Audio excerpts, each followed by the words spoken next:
says, Jethro says Pearl sent us a letter. A litter of what? Did you hear what?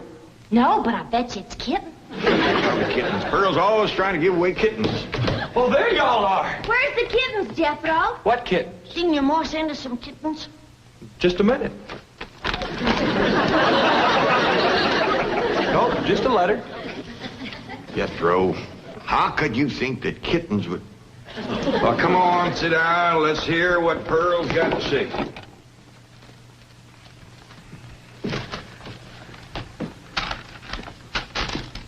Dear son and kinfolk, I take pen in hand to say we are all fine back here.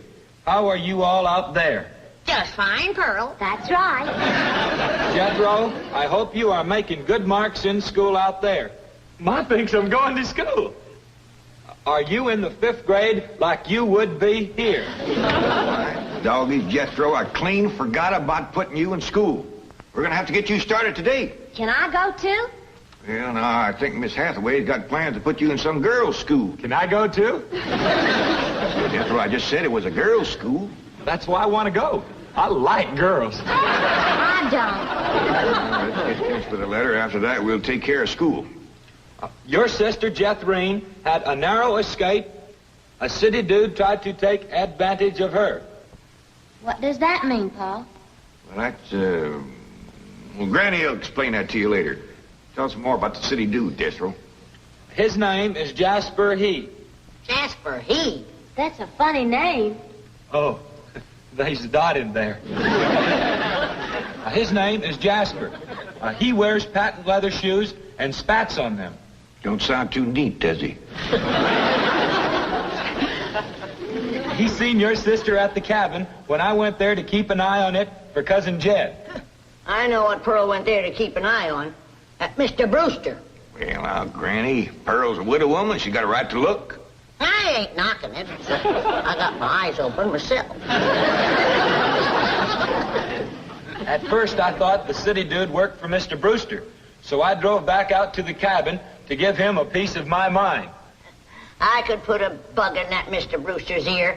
Look out for feathers. Feathers? The more Pearl has her eye on a man, the more feathers she sticks in her hat. That's right.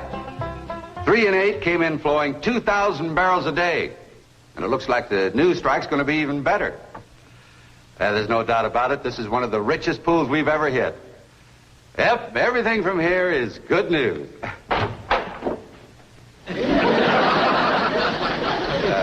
Well, not everything. I'll call you back. Mrs. Bodine, this is a pleasant surprise. Well, thank you. Although you might not think it's so pleasant when you hear what I have to say. Oh? One of them oil fellas working for you has made advances to my daughter. Made advances? Well, what would you call being picked up and carried off by brute force? Well, I'd call that making advances. What's his name? Jasper Depew. Jasper Depew. I ain't seen him myself, but from what Jethrine tells me, he's a pretty slick article. Well. Oh, Mr. Brewster, you don't know how hard it is for 2 girls living alone like Jethrine and me. You see, my son Jethro's in California with Cousin Jed, leaving us no man to protect us. I'm a widow woman, you know. I guess wherever you have 2 unattached girls living alone, there's bound to be trouble. Especially when the girls are the kind that men call lookers. Did you say his name is Depew? Jasper Depew. Calls himself Jazzbo. Oh, Jethrine says he's a flashy dresser and a fancy talker and drives a sporty car. Regular big city dude. I guess Jethrine's kind of like me when it comes to tall, handsome city fellas. I'm just putty in their hands. Nope, no one by that name working for OK Oil. You mind if I look? Oh, well, no, go right ahead. I'm bound and determined to find the rascal that trifled with the affections of my sweet, innocent, helpless baby girl.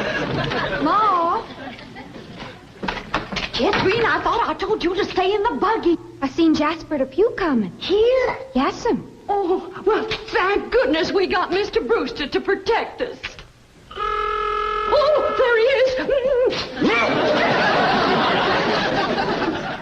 Mr. Brewster throwed his arms around me and helped me in his strong embrace. What's an embrace, Paul? Well, that's when folks kind of twine their arms around one another. You mean like wrestling? It's sort of like wrestling, except they ain't mad. It's like wrestling for fun. I reckon you could see that. Go on, Jethro. Then we heard a knock on the door, and we knowed it was Jasper He. Better look for that dot again. Oh, yeah. We knowed it was Jasper. He was there to get Jethrine. Her beauty had set his heart to burning with flaming desire. What's flaming desire, Paul? Well, Granny will explain that to you later. Well, I'll try. But you're sure counting a heap on my memory.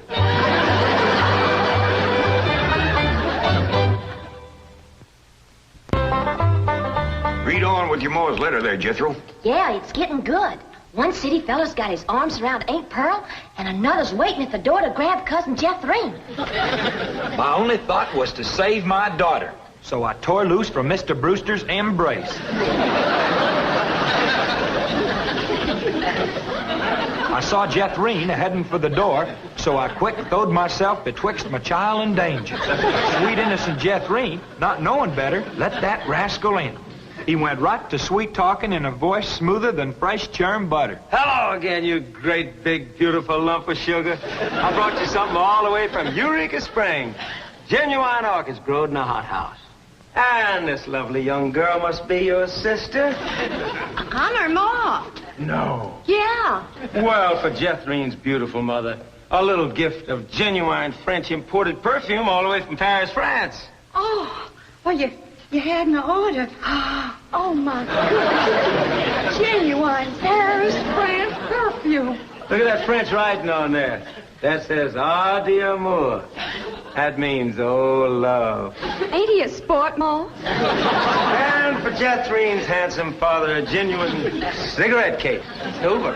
Thank you, but I am not Jethrine's father. No, Mr. Brewster ain't my husband. He's just a friend. Well, any friend of Jethrine's beautiful mother is a friend of mine. This is from old Mexico and hammered out of solid silver by the Aztecs Indians hundreds of years ago. Well, that brings up an interesting question. Why would the Aztecs make cigarette cases when they had no cigarettes? That is an interesting question. I'll have to ask some of my Aztecs friends about that. Hey, Doc. Remember, ain't she sweet? Well, I've read... Hey, what happened to your orchids? Nothing. I ate them already. You mean you ate all them expensive orchids? Ma, you should have spoke for one. They wasn't very filling. Ain't she sweet? From her head down to her feet. And that's a long way. But I ask you very confidentially, ain't that baby sweet? Ain't she large? But she gives me such a charge. I ask you very confidentially, ain't that baby large? She stretches out in all directions. I'm in a shout. Lordy, that's perfection. Are you with me? Ain't she keen? Well, that's the most I've ever seen. And I'm here to tell you I'm her ding-dong daddy, and she's my queen. And she is king size, my Jethrine. Lots of mama, my Jethrine. She carries me away. Jethrine, put him down. So your sister Jethrine has got herself a steady fella now. He says he is going to ask for her hand someday. I hope he will take the rest of her, too. Ha ha. Give my love to all and be a good boy. I am going out now to mail this letter and get some more feathers for my hat. As ever, your loving mother. Gee, sure nice to hear from Ma. They're nice here. Jethro, you and me's got to go right out and find a school and get you to going. Granny, you pack up a nice lunch for Jethro to tote along. How How about a big mess of poke greens and chitlins with some pole and a big pot of sorghum to dip it in? Fine. Oh, Granny, it don't have to be that fancy. Some of the other boys here in Beverly Hills might not have it so good. They go to complaining to their folks. Let them complain. It ain't gonna hurt none to raise their standard a little. I'll get the truck up to Jay. Paul, please let me go with Jethro.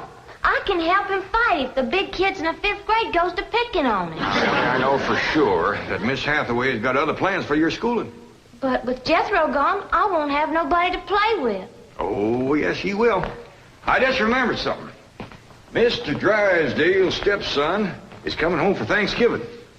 And he's going to be living right next door. And you can play with him. Mr. Drysdale gave me some pictures of him. Here's some pictures of Sonny. That's what they call him, Sonny. He's been going to a lot of schools, and you ought to know some real good games to play. Ain't he something? Yeah, but what? Well, he's a boy. Are you sure? Ellie, just because he's wearing... Well, there's Jethro. Now, you keep thinking about how much fun you're going to be having with him right next door. You know, he does kind of favor that movie actor, Rudolph Valentino. Here's Jethro's lunch. I didn't have time to fix much, but it'll hold him till he gets home from school. I got a little surprise in there. I've been saving it for a special day, and I reckon this is it. What is it, Granny? Deviled hawk eggs. Doggies. Makes me wish I was going to school.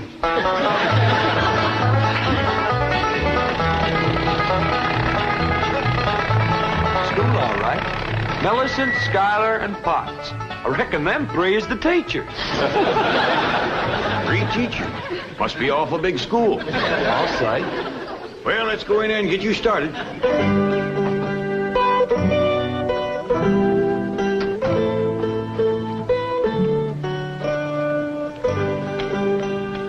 There you are.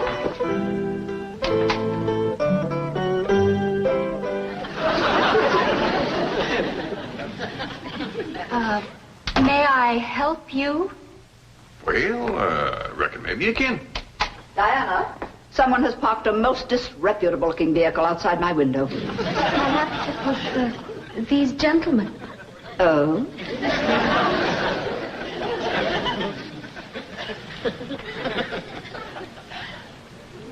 Yes?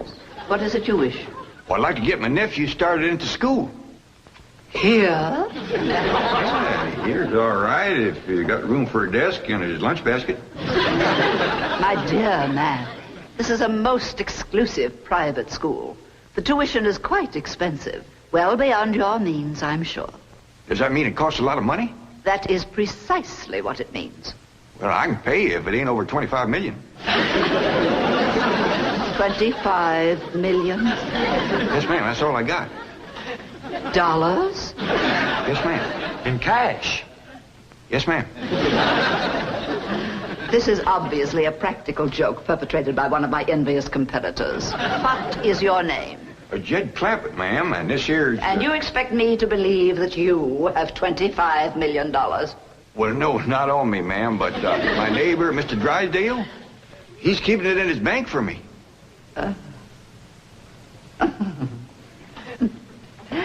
Get me Melbourne Drysdale at the Commerce Bank.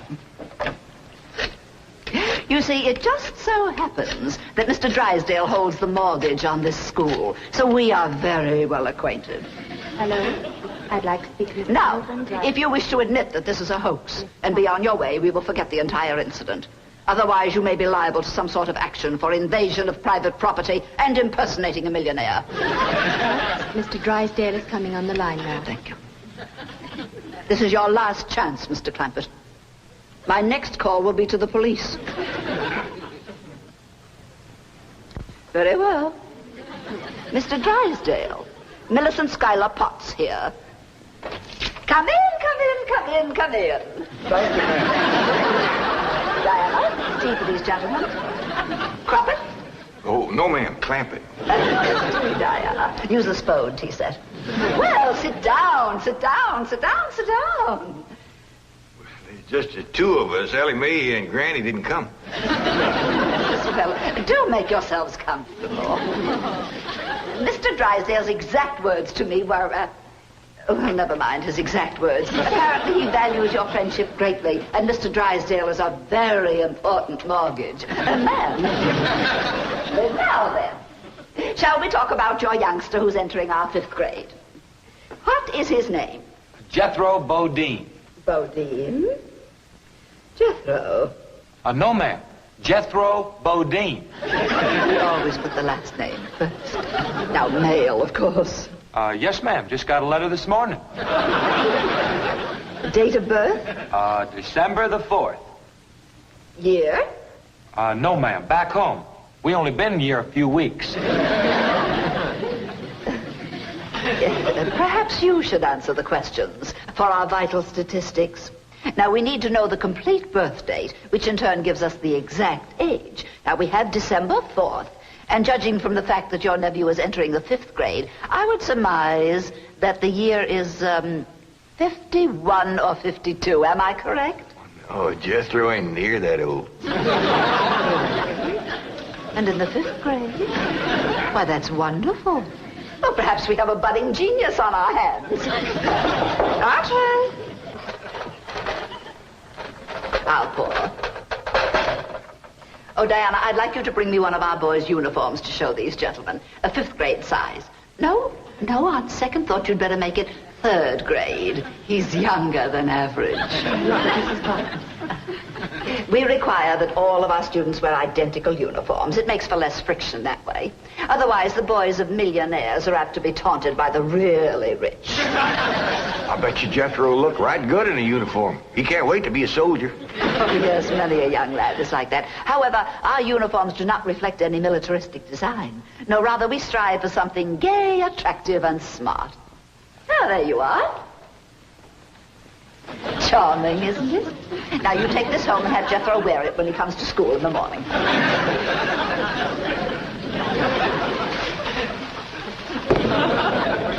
Wear this? Afraid Granny will have to make considerable changes in this before it'll fit Jethro.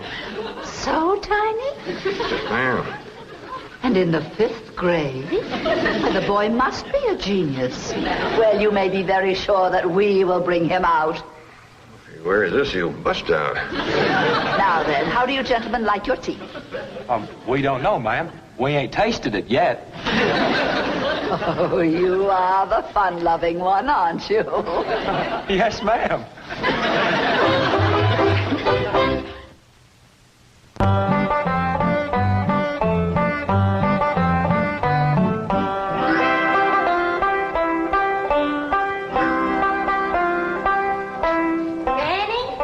Jethro's school clothes. You want me to help let him out? Oh, well, thank you, Ellie, but let's see what has to be done. Maybe they fit him already. That's supposed to be a hat? I reckon so. What's that? Well, Jethro said it stands for POTS. Pots? That's the school he's going to. Pot school. Hell, he'll be learning a good trade. If there's something folks always needs, it's pots. Jethro can make you some dandy new ones once he catches on to it. Who in the Sam Hill is supposed to wear that? Well, Jethro, I reckon. Jethro couldn't have wore that at 3. Paul said it'd take some letting out. Letting out? There ain't enough seams in the whole world to let that out. How's it going, Granny? Are you getting my uniform already? Jethro Bodine? No, Granny. Over to school, it's Bodine Jethro. Ellie Mae, leave the room. Ain't you got no shame running around here in your underpants? Granny, these ain't underpants. They swimming trunks. You wrap that towel around you before I cut a switch. But, Granny, Miss Hathaway says... I don't care who says what. I'll be glad when your ma gets out here to take you in hand and to make you some school clothes. These things ain't never gonna fit. But, Granny, I gotta have these in the morning. It's a rule. All us kids over there's gotta wear these. And that coat, too. Yeah. I sure wish your ma was here with her sewing machine. Pearl's a whiz at making clothes. Now that you're going to be keeping company with Jasper Depew, you're going to need some nice clothes. I like the little feller, Ma. I'm glad, Jethrine. But you gotta stop picking him up all the time. He ain't heavy. That ain't the point. It don't look fitting for a girl to run around carrying a fella. All right. I won't pick him up anymore. Till we get married. Why would you pick him up then? To carry him over the threshold. You ain't supposed to carry him. He's supposed to carry... No, that's ridiculous. I declare, I don't know how I'm going to keep you in clothes the way you're shooting up. I start a new outfit, and by the time I get it stitched together, you've outgrown it.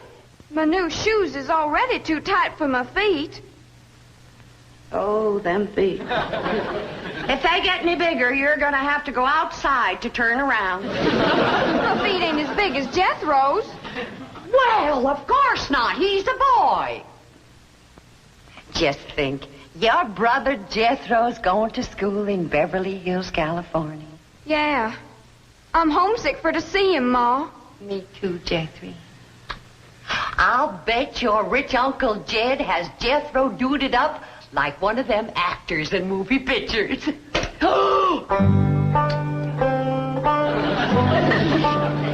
I can't understand these Beverly Hills schools. Wearing that uniform ain't gonna make you no smarter.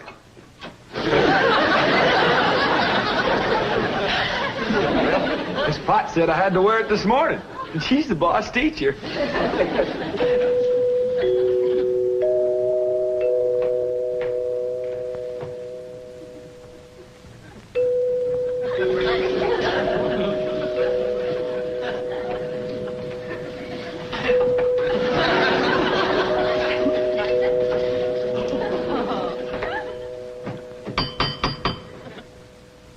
Dang, if Jethro ain't right. Every time that music plays, somebody comes to the door. Good morning. Surprise. Good morning, Miss Potts. I decided to come by and drive our diminutive genius to school myself. What? Your nephew, Jethro. Oh, yes, ma'am. Jethro! Come on down here. You got to ride to school. Well, that's mighty nice of you, ma'am. Oh, tut. I'm going to give the boy my personal special attention. I feel that when one... Well, howdy there, Miss Potts. You come to take me to school? You betcha she is. I want you to be a good boy and make good marks so your ma will be proud of you. This is your nephew? Ma'am, you met him yesterday, remember? Of course, he does look a mite different in his uniform.